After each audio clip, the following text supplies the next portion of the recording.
Hi, I just got back from chairing a pretty long business meeting, and I couldn't help but notice that a few of the members were feeling pretty frustrated. In fact, one of them pulled me aside after the meeting and said, we'd get a lot more done if we didn't have so many rules.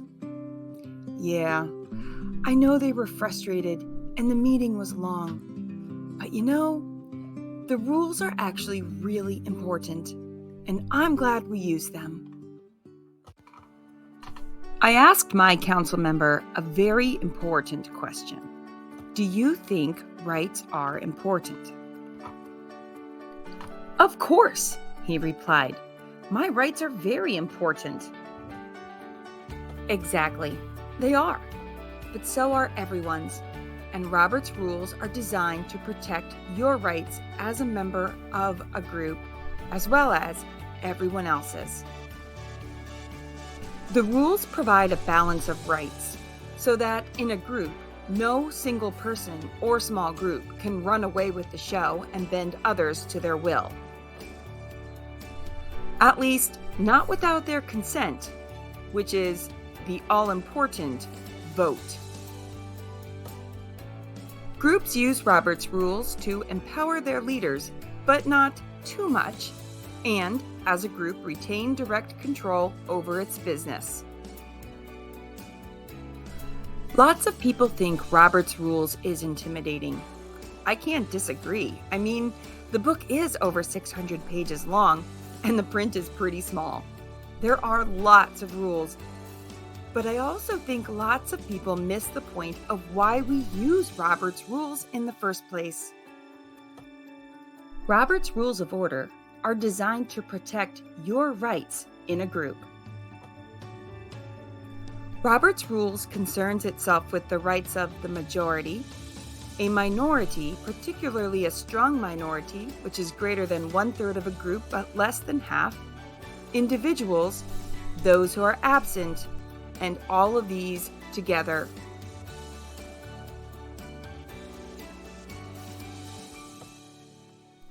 We protect these rights with a system of rules that enable individuals to work in concert. In fact, when done well, you can visualize participating in the process of Robert's Rules, kind of like playing as a member in a band. Each participant is playing their part as an individual instrumentalist, but also as a part of their section, a minority of the band, and also as a part of the band as a whole, like the majority. We can consider the chairman of the board like the band leader, and Robert's Rules are kind of like the sheet music, the notes we are all agreeing to play, or the rules we are all agreeing to follow. We can all agree that it simply wouldn't work to have the guitars playing country tunes while the percussion section is banging out heavy metal and the brass section is blowing out some killer jazz. In order to make beautiful music, everyone must decide on and utilize the same sheet music, or, in our case with Robert's Rules, the same set of rules. Just because we all agree to the rules doesn't mean we all agree on the decisions we need to make together.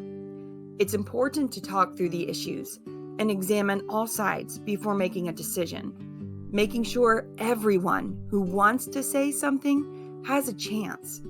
Robert's Rules of Order gives us structure to do just that. It protects the right to speak about something, whether you're speaking in agreement or dissension, even if you're an individual, or in the minority, or in the majority.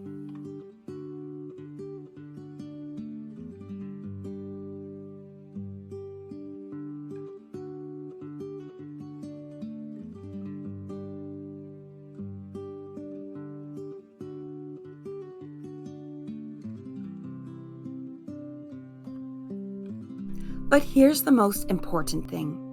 Just as every instrument in a band is necessary for making beautiful and unique music, every voice in a deliberative assembly is necessary for the beautiful business that we can do together. whether you're an individual, part of a minority, or part of the majority.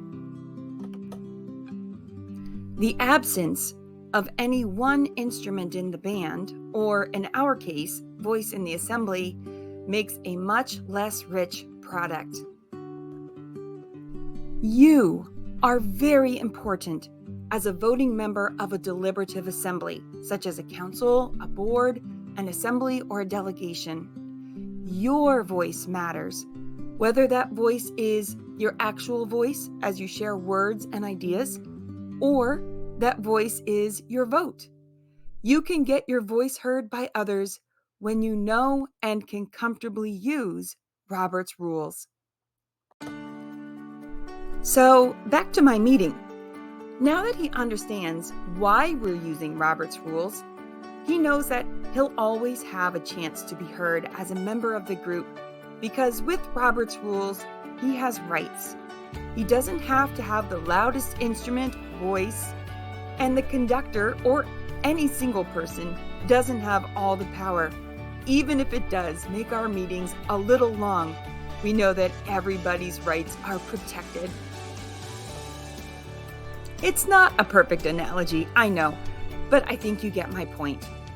Robert's Rules of Order guide us, and they give us a way to make beautiful business together, all of us, in a way that strives to be as fair as possible for everyone, and in a way that protects a group from being overtaken by a single person or a small vocal minority.